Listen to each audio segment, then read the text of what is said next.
Paduka Baginda Yang di-Pertuan Agong untuk mempersembahkan nasihat Jemaah Menteri agar Sri Paduka Baginda mengeluarkan proklamasi darurat menurut perkara 150 dalam kurungan 1 Perlembagaan Persekutuan untuk mengisytiharkan darurat bagi seluruh persekutuan berkuat kuasa mulai 11 Januari 2021 hingga 1 Ogos 2021 untuk ampun perkenan Sri Paduka Baginda.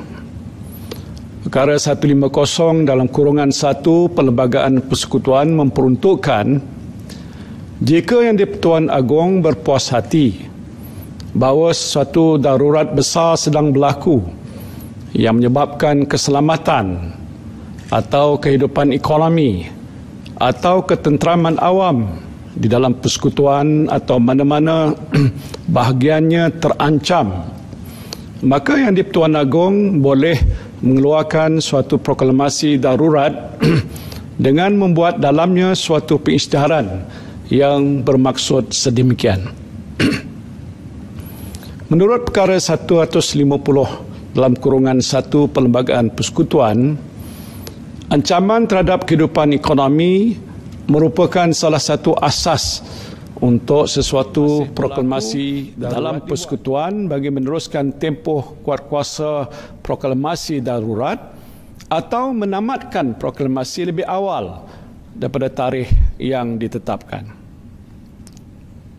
Saudara dan saudari yang saya kasihi sekalian, mutakhir ini terdapat pihak-pihak yang mendesak supaya pilihan raya diadakan.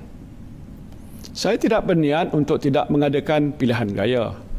Perkara utama yang menghalang saya daripada menasihati ke bawah duli Yang Maha Mulia Sri Paduka Baginda Yang di-Pertuan Agong agar membubarkan Parlimen untuk membolehkan pilihan raya diadakan ialah pandemik COVID-19. Keputusan untuk tidak mengadakan pilihan raya semasa pandemik COVID-19 ini masih menular ini adalah selaras dengan satu daripada 5 prinsip maqasid syariah, iaitu menjaga nyawa ataupun hifzun nafs. Dan dalam konteks ini adalah menjadi kewajipan saya sebagai ketua kerajaan untuk menjaga nyawa rakyat dengan melindungi saudara dan saudari sekalian daripada jangkitan COVID-19 ini. Ini adalah kemaslahatan yang paling utama yang dituntut oleh agama Islam. Justru saya memberikan komitmen yang tegas bahawa pilihan raya umum akan diadakan sebaik sahaja jawatan kuasa khas bebas yang akan ditubuhkan memperakukan bahawa wabak COVID-19 telah reda atau pulih sepenuhnya dan pilihan raya adalah selamat untuk diadakan. Pada masa itu terpulanglah kepada rakyat untuk memilih kerajaan mana yang layak untuk mentadbir negara ini dan menjaga kebajikan saudara dan saudari sekalian. Inilah komitmen dan aku janji saya yang akan saya tunaikan insya-Allah. Pertubuhan bukan kerajaan, badan-badan agama, belia, mahasiswa dan setiap lapisan masyarakat supaya bersatu dan berganding bahu dalam menghadapi situasi yang amat sukar ini. Yang penting matlamat kita hanyalah satu, iaitu kita mesti menang dalam memerangi COVID-19 ini. Marilah kita mengamalkan disiplin kendiri dengan lebih ketat sepanjang tempoh PKP dan darurat yang berkuat kuasa ini. Mudah-mudahan kita akan dapat melandaikan lekuk jangkitan COVID-19 dengan segera dan seterusnya mengurangkan tekanan ke atas sistem kesihatan negara kita yang sedang terbeban dengan peningkatan kes-kes positif COVID-19 saban hari. Saya memberikan amaran keras sesiapa yang cuba mengganggu gugat usaha kerajaan untuk mengurus pandemik COVID-19 dan ekonomi negara akan diambil tindakan tegas demi kesejahteraan rakyat dan keselamatan negara. Saya juga berharap agar para alim ulama dan pemimpin agama dapat mendoakan kesejahteraan negara kita dan mudah-mudahan kita semua dilindungi daripada sebarang bala bencana.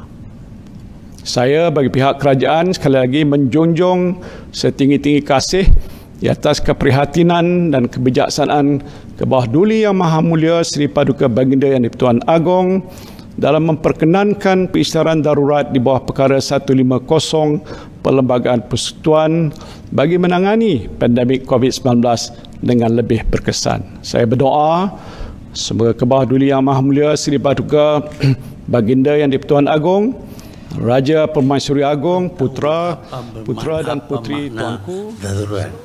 Apakah ia bermakna kita tak boleh buat apa-apa pun, tak boleh bercakap pun, tak boleh tegur pun, ataupun dia terhad kepada tidak ada persidangan parlimen? Sebaliknya semua undang-undang akan dibuat melalui dekri.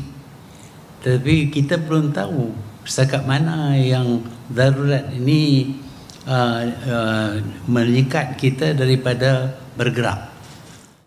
Sebenarnya di waktu ini tanpa darurat, kerajaan mempunyai cukup kuasa untuk menangani masalah COVID-19. Tak ada kurang kuasa. Kuasa cukup penuh. Kerana di Malaysia ini rakyat kita patuh kepada kerajaan.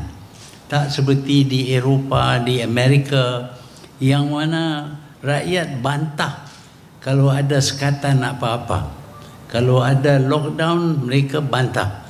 Tetapi di Malaysia, suruh lockdown, kita lockdown. Suruh jangan gerak, kita tak bergerak. Suruh duduk di rumah, kita duduk di rumah.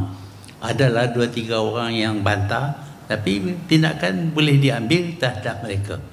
Jadi yang ada darurat ini kononnya kerana berkembang COVID-19 ini. Tetapi apa daruratnya yang nak boleh buat, yang tak boleh dibuat oleh kerajaan sekarang?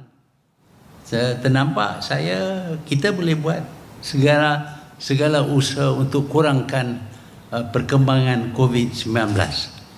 Tetapi sekarang ni ada darurat. Saya tak tahulah apa makna darurat. Kita nak tunggu penjelasan daripada kerajaan. Nasihat dah bagi dah.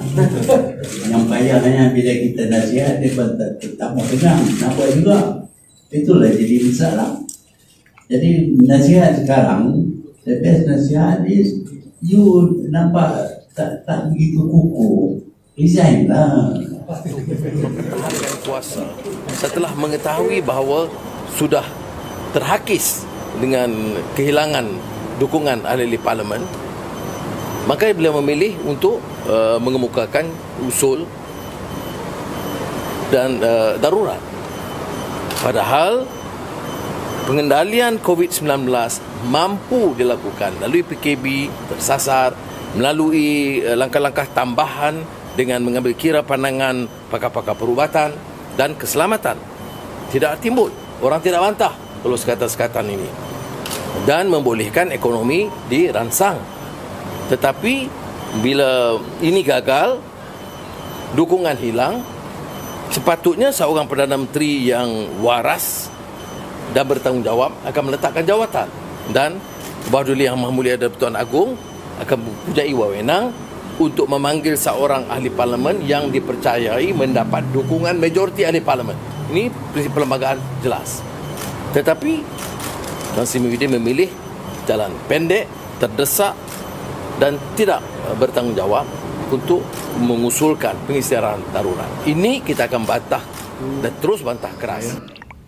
Muhammad Azri bin Abdul Aziz, Ketua UMNO Bahagian Padangas, merangkap ahli Parlimen UMNO Barisan Nasional kawasan Padangas. Dengan ini dan dengan rasminya, saya menarik sokongan yang diberikan kepada Tan Sri Muhyiddin untuk membentuk kerajaan yang sedia ada.